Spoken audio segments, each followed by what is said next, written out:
such a terrible great height of a wall. He that was used to the mountains to be closed up in the likes of that, what call did he give to a moonlighting, or to bring himself into danger at all? It is no wonder a man to grow faint-hearted, and he shut away from the light. I never would wonder at all at anything he might be driven to say. There were good men were jailed before him, never gave in to any man. Here's what I'm thinking, Mary. He might not have done what they say.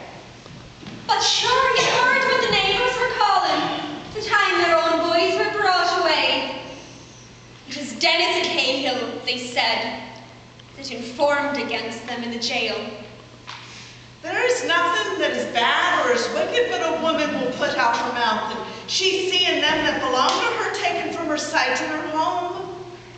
Pat Ruan's mother was saying it, and Terry Fury's mother, and his wife. They came out calling it after me. It was Dennis swore against them in the jail. The sergeant was boasting of it, they were telling me, the time he came searching Gaol. It was he got his confession with drink he had brought him in the jail. They might have done that, the ruffians, and the boy had no blame on him at all. Why should it be cast up against him, and wits being out of him with drink? He did give the names up himself. There maybe was no wrong in it at all. Why, sure, it's known to all the village. It was Terry that fired the shot. Stop your mouth and don't be talking. Sometimes you've not any sense worthwhile. Let the sergeant do his own business without any help from the neighbors. But it was Pat Ruan that tempted them on some vengeance of his own. Why, sure, every creature knows my poor Dennis never handled a gun in his life. I'm wondering what is in the letter they're after sending us in the post. It's a great pity for the two of us to be without any learning at all. There are some of the neighbours have learning, and you bade me not bring it near them. It maybe would have told us what way he is, or what time he would be put in the jail. It's a wonder on me, Mary Cushion, that you'd not be content with what I say. It could be they put in the letter that Dennis informed on the rest. I suppose it's all we have to do, so just stop here and wait for the opening of the gate. It was a terrible long road from Slievecht. We were travelling the whole of the night. I know there was no other thing for us to do but to come give him a warning. What way would he be facing the neighbors were he come back to Gaol? It is likely they will let him go free, Mary, before many days are out. What call had they to be keeping him? Certain they promised him his life. If they did promise him his life, he must live it in some other place. Let him never see Gaol again, or Dorota, or Drumdrad.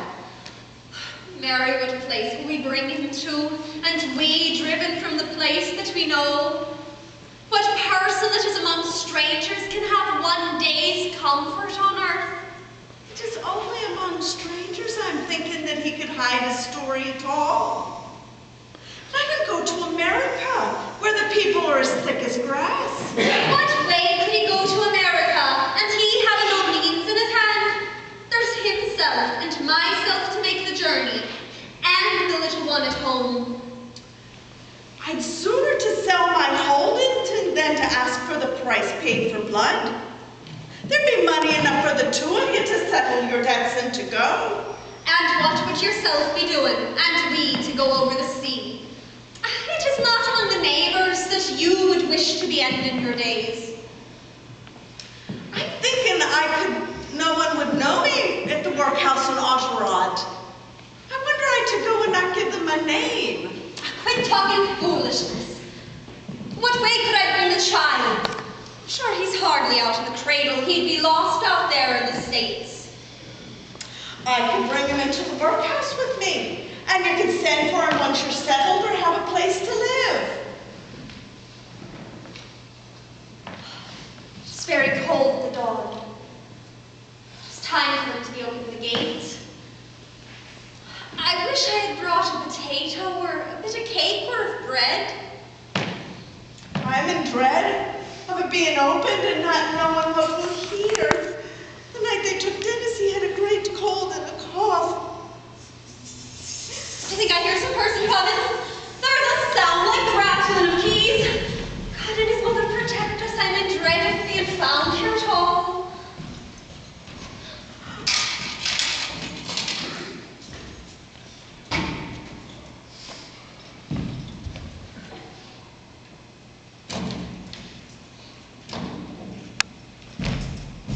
What are you doing here, women? This is no place to be spending the night time. It is to speak with my son, I'm asking.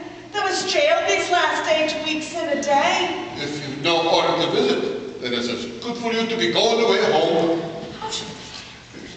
I have this letter here. I'm thinking it might be giving me leave. If that's so, you should be under a doctor or in a hospital ward. Oh, I'd not wonder if you were under a hardship, for he had a great cold and cough.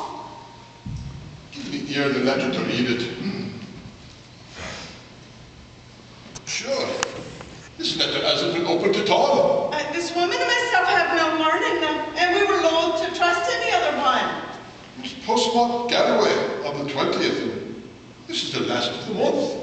We had no call to be going to the post office, and it was chance that brought it to us.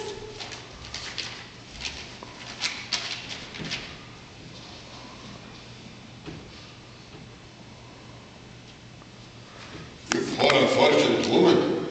Don't you know that Dennis Cahill is dead?